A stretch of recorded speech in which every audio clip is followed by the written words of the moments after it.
এই যে আমি কথাগুলো বললাম আর তার উপরে আপনি যে ছবিগুলো দেখলেন এগুলোকে ইনসার্ট হিসাবে আপনি গণ্য করতে পারেন বা এগুলোকে ইনসার্ট হিসাবে আপনারা ব্যবহার করতে পারেন। কেন?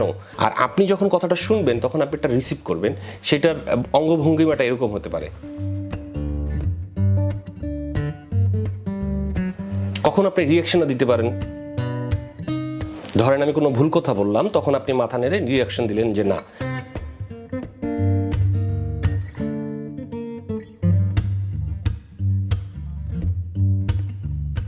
সবাইকে আসসালামু আলাইকুম। clickandtech.com এর পক্ষ থেকে আমি আছি নিমান আপনাদের সাথে। আমরা আজকে আলোচনা করব ভিডিওগ্রাফি বা সিনেমাটোগ্রাফির একটা বেসিক কিছু বিষয় নিয়ে, যে বিষয়গুলো আমরা আসলে ওভাবে ফলো করি না, বাট ফলো করা উচিত। এর আগে আমি একটা টিউটোরিয়াল বানিয়েছিলাম, সেটার মধ্যে স্বল্পকৃতে বোঝানোর চেষ্টা করেছি।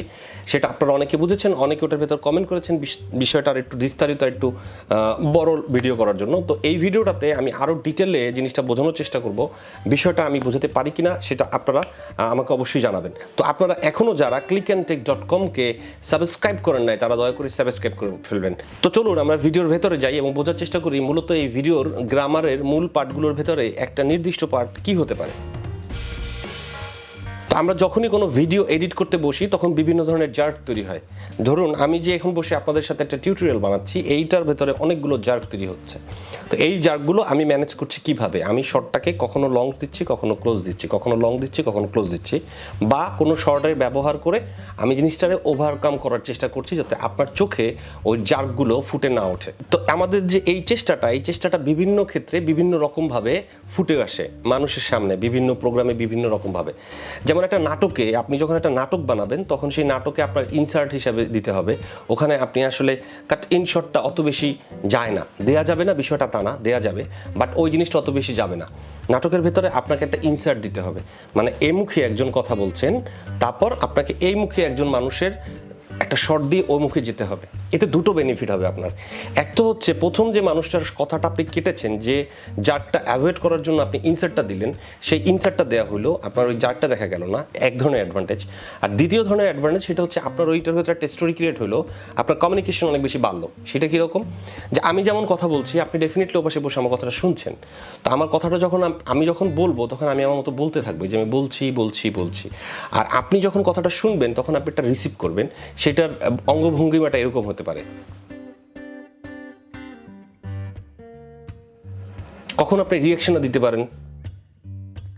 ধরেন আমি কোনো ভুল কথা বললাম, তখন আপনি মাথা নেড়ে রিয়াকশন দিলেন যে না। আবার আপনি যখন আমি কোনো সঠিক কথা বললাম তখন আপনি মাথা নেড়ে রিয়াকশন দিলেন হ্যাঁ।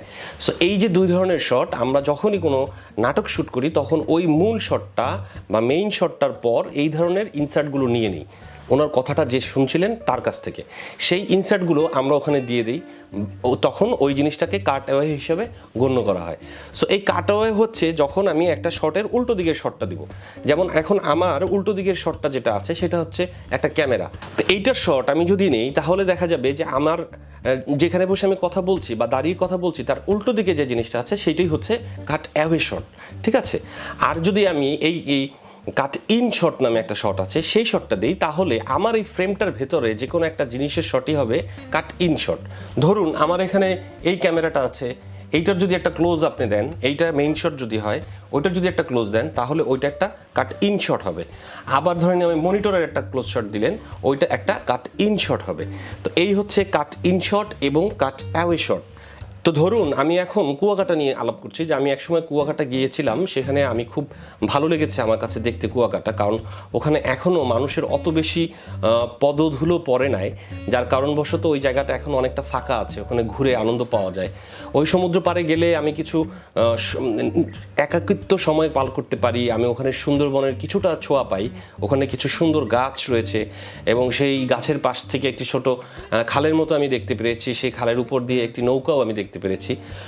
তো আমি যদি কুয়াকাটা যাই আমি ডেফিনেটলি ওই চরগুলোতে যাব, যে চরগুলোতে মাঝি প্রতিদিন বেড়ে যায় যে বিভিন্ন ধরনের মাছ ধরার জন্য, তাদের সাথে আমি কথা বলবো। তো এই যে আমি কথাগুলো বললাম আর তার উপরে আপনি যে ছবিগুলো দেখলেন এগুলোকে ইনসার্ট হিসাবে আপনি গণ্য করতে পারেন বা এগুলোকে ইনসার্ট হিসাবে আপনারা ব্যবহার করতে পারেন। কেন? কারণ হচ্ছে আমি যে বিষয়টা নিয়ে আলাপ করছিলাম সেই ক্ষেত্রে ওই বিষয়টার ভেতরে আমি ওই সিচুয়েশনটার বা ওই জায়গাটার ছবি দিয়েছি। এটা কিন্তু আবার নাটকের ক্ষেত্রে প্রযোজ্য নয়। নাটকে আপনি এই ইনসার্টটা দিতে পারবেন না। নাটকের ক্ষেত্রে আমার এই কথার রিয়াকশন যে নিচ্ছিলেন, যে শুনছিলেন, তার একটা ইনসার্ট আপনি দিতে পারবেন। অথবা আমি যদি একা বসে নাটকের এই কথাটা বলতে থাকি, তাহলে ওই ক্ষেত্রে আপনি আবার এই কুয়াকাটার ছবিগুলো দিতে পারবেন। সো এক এক ধরনের জায়গাতে আপনার ইনসার্ট, কাট ইন এবং কাট অ্যাওয়ে এক এক রকমভাবে আপনার সামনে আসবে এবং সেগুলো আপনাকে ব্যবহার করতে হবে। সো এই ব্যবহার করার জন্য আপনাদের প্রচুর পরিমাণে ফিল্ম দেখতে হবে, মানে সিনেমা দেখতে হবে, প্রচুর পরিমাণে নাটক দেখতে হবে, প্রচুর পরিমাণে মিউজিক ভিডিও দেখতে হবে, নিউজ দেখতে হবে। নিউজের ক্ষেত্রে আবার আরেকটু ভিন্ন রকম। নিউজের ক্ষেত্রে আপনার কিন্তু এটা কারেন্ট অ্যাফেয়ার্স, একেবারে লিমিটেড ওই টাইমটার উপরেই যদি আপনার নিউজটা হয়, তাহলে কাটওয়েগুলো ওরকম হবে না বা ইনসার্টগুলো ওরকম হবে না। তখন আপনার বেশিরভাগ করতে হবে, এইখানে একটা কাটওয়ে নেই, ওইখানে একটা কাটওয়ে নেই, এরকমভাবে আপনাকে হিসাব করতে হবে। অথবা রিপোর্টারের ছবি আপনারা নিশ্চয়ই দেখেছেন, রিপোর্টারের ছবিগুলো নিতে হবে। অথবা ওপাশে অনেকগুলো ক্যামেরা নিয়ে যে শ্যুট করছেন তাদের ছবিগুলো নিতে হবে। এইটা আবার নিউজের ক্ষেত্রে। তো যার কারণে আমি যেটা বোঝাতে চাচ্ছি সেটা হচ্ছে যে এই জিনিসগুলো ব্যবহার করা খুবই ইন্টারেস্টিং। এক একটা ভিডিওর চেহারা পাল্টে দেয় যদি আপনি খুব ভালোভাবে কাটওয়ে, কাট ইন বা ইনসার্ট ব্যবহার করতে পারেন। কিন্তু এই ইনসার্ট, কাট ইন, কাটওয়ে ব্যবহার করার জন্য আপনাকে মেন্টালি ফিট হতে হবে। মানে আপনি মেন্টালি আপনাকে ব্যাপারটা বুঝতে হবে যে কোন জায়গাতে কোন জিনিসটা দিলে কত বেশি ইন্টারেস্টিং লাগে।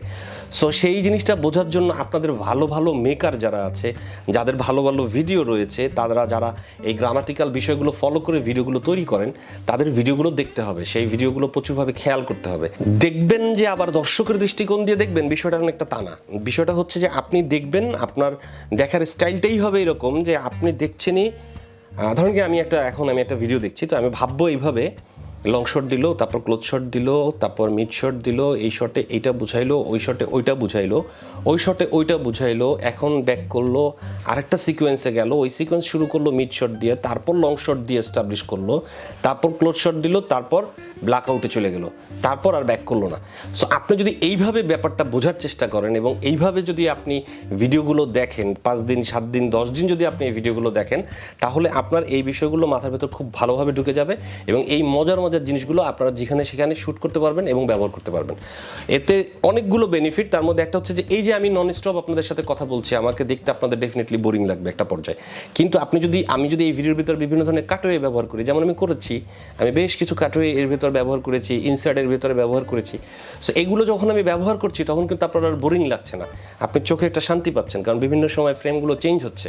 সো এই ইম্পর্টেন্ট জিনিসটা আপনারা সবাই ফলো করবেন। এই জিনিসটা আমাদের ঘাটতি রয়েছে প্রচুর পরিমাণে। আমরা যারা ব্লগ করি তারাও ঘাটতি, আমরা যারা অন্যান্য ভিডিও তৈরি করি তারাও ঘাটতি করি। সো এই জিনিসগুলো যদি আমরা ঘাটতি না করে আমরা যদি এগুলো ফলো করি তাহলে খুব বেশি ভালো হবে। আপনারা সবাই চেষ্টা করবেন কাট ইন, কাট অ্যাওয়ে এবং ইনসার্ট এগুলো খুব ভালোভাবে ব্যবহার করতে।